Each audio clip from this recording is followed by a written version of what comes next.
Welcome to the Black Gay History Channel. Please share this video and subscribe to this channel for more captivating content.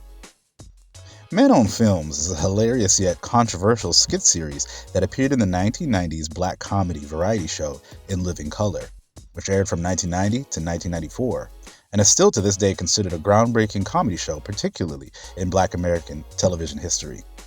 Comedic legend, actors, writers, and directors Keenen Ivory Wayans and many of his siblings created and starred in several of the skits, including other comedy legends like Jim Carrey, Rosie Perez, and Fly Girl dancer Jennifer Lopez, as they were starting and growing their own careers in show business.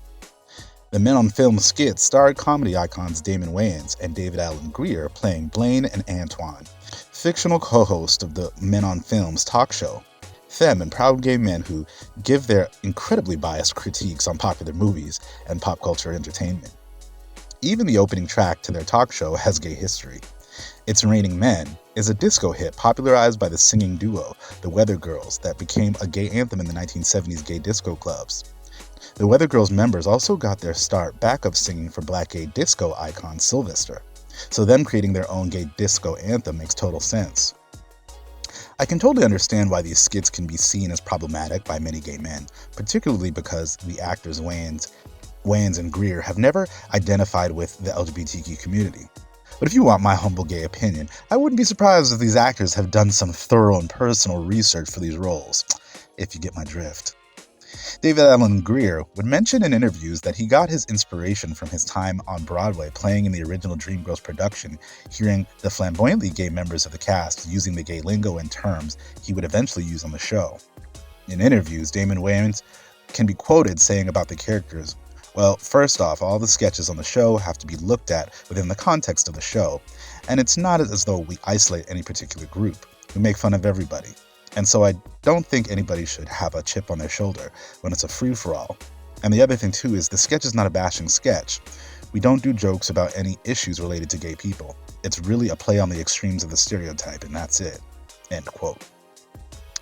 I remember being younger in my coming out process and being annoyed by these skits, but somehow now I find these skits hilarious. But that's just me, and I'll never tell another gay man he should enjoy these skits.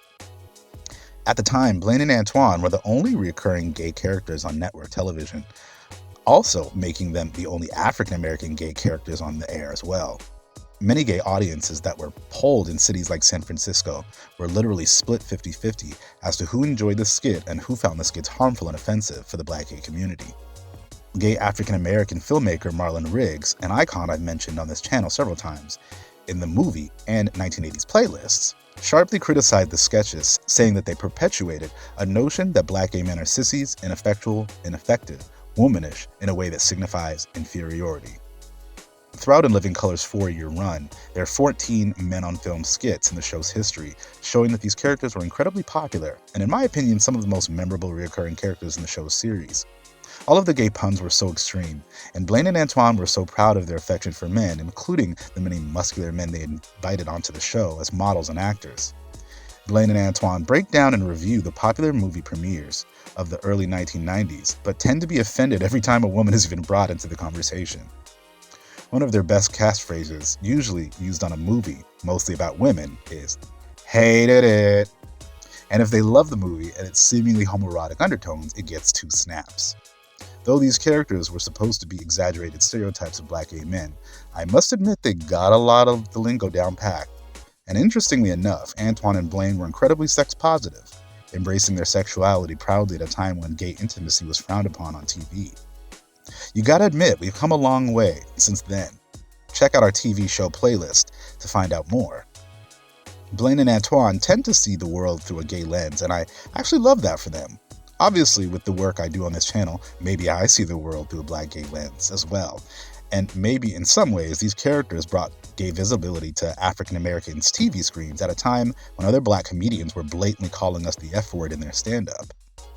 While some people may say Antoine and Blaine were stereotypes or negative representations, how will that land for femme gay men who see power in their femininity?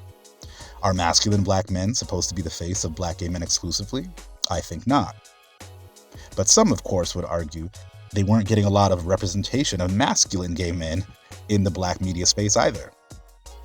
Blaine and Antoine had power, pride, friendship, and a huge platform, many things America didn't believe black gay men deserved, fictional or otherwise, which is why I think the characters did good overall. I'd love to hear your thoughts, though, on the Men on Film series in the comments.